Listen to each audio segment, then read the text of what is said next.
আসসালামু আলাইকুম, সবাই কেমন আছেন? আশা করি সবাই ভালো আছেন। নতুন একটা ভিডিওতে সবাইকে স্বাগতম। আজকের নতুন একটা টপিক নিয়ে চলে আসি। আর বর্তমানে এখন বর্ষাকাল, চারিদিকে বৃষ্টি পড়তেছে। আর এই বৃষ্টির মধ্যে অনেকে মুরগিকে বুল খাবার দিতেছেন বা মুরগিকে বুল পরিচর্যা করতেছেন। এতে আপনার মুরগি অসুস্থ হয়ে যাবে।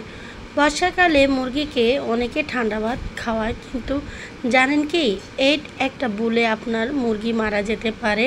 আজকের ভিডিওতে আমি বলবো ঠান্ডা ভাত খেলে মুরগির শরীরে কি সমস্যা হয় আর কি করণীয়। চলুন শুরু করি। এক নাম্বার হচ্ছে ঠান্ডা ভাত খাওয়ালে মুরগির যে 3টি বড় ক্ষতি হয়।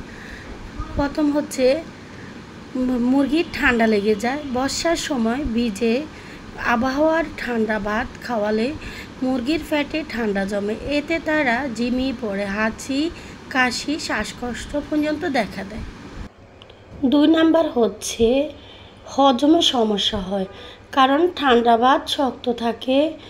বর্ষার সময় মুরগির হজম শক্তি কমে যায়, ফলে ডায়রিয়া বা পেট ফাঁপা হয় এবং মুরগির দেখা গেছে সাদা পাতলা পায়খানা হতে পারে।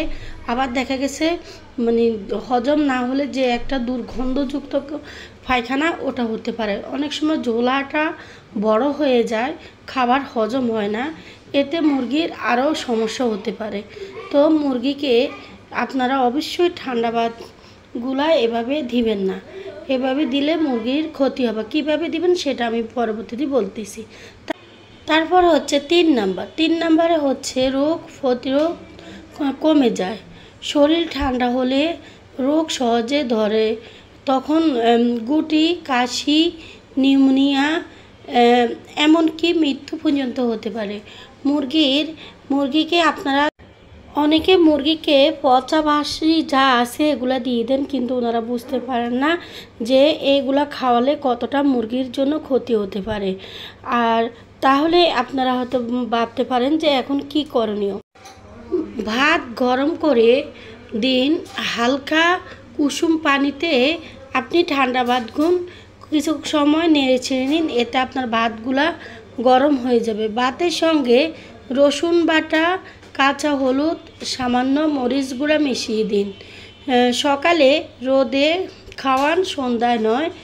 আর ভাতের সঙ্গে ভুসি বা চাল ভাঙ্গা মিশিয়ে দিন, যেন খাবারটা অনেক মজাদার হয়। সেদিকে আপনাদের লক্ষ্য রাখতে হবে। পচা ভাত বা আগের দিনের ভাত কখনোই মুরগিকে এভাবে দিবেন না। অনেকের ভাত অনেক থেকে যায়, তারা এমনিতে দিয়ে দেন। এরকমভাবে না দিয়ে ভাতগুলো ভালো করে পুকুরে পরিষ্কার করে, তারপর ভিতরে যে সাদা অংশ, যে শক্ত অংশ, সে অংশটাতে আপনারা একটু গরম পানি ঢেলে তারপর এটার সাথে আপনারা যে আদা, রসুন, তারপরে একটু মরিচের গুঁড়া, এগুলো আপনারা সুন্দর করে হলুদের গুঁড়া দিয়ে ভাতগুলোকে এভাবে দিবেন।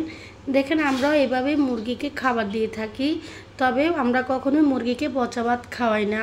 আর কখনোই ভাতের মার যেগুলো পচে যায় সেগুলা মুরগিকে দিবেন না। এতে মুরগির কিন্তু পেটে সমস্যা হতে পারে, বিভিন্ন রোগ বালাই দেখা দিতে পারে। দেখা গেছে এই ফলে আপনার মুরগিগুলো আস্তে আস্তে মারা যাবে, কিন্তু আপনি বুঝতে পারবেন না যে কী কারণে মুরগির এই সমস্যাগুলো দেখা দিল। অনেকে কী করেন, 4-5 দিন আগের যে ভাত রান্না করে মুরগির জন্য বা চালের খুদ রান্না করে, এরকম খাবার মিক্সার খাবার তৈরি করে। এরকম আমরাও তৈরি করি, তবে আমরা 1 দিনের জন্য করে থাকি বা মোটা চালেরটা 2 দিনের জন্য করে থাকি। তো অনেকে 3 দিন 4 দিন খাওয়ান। তো এগুলো হচ্ছে আমাদের জানা মতো যারা করেন। তো তাদের উদ্দেশ্যে বলছি, আপনারা এভাবে মুরগিকে পচা ভাত খাওয়াবেন না। মুরগি হলো ওগুলো পশু পাখি, ওগুলো মুখের একটা রুচি আছে। আর মুরগির কিন্তু বর্তমানে অনেক দাম। আপনি যদি এক মুরগি যত্ন সহকারে লালন পালন করেন, আপনার একটা মুরগি থেকে অনেক মুরগি হবে। আর আপনারা বর্ষাকালে মুরগিকে অবশ্যই একটা ওষুধ দিবেন, সেটা হচ্ছে না পাওয়া ওষুধ। তো আজকের ভিডিওটা এখানে শেষ করি। আসসালামু আলাইকুম।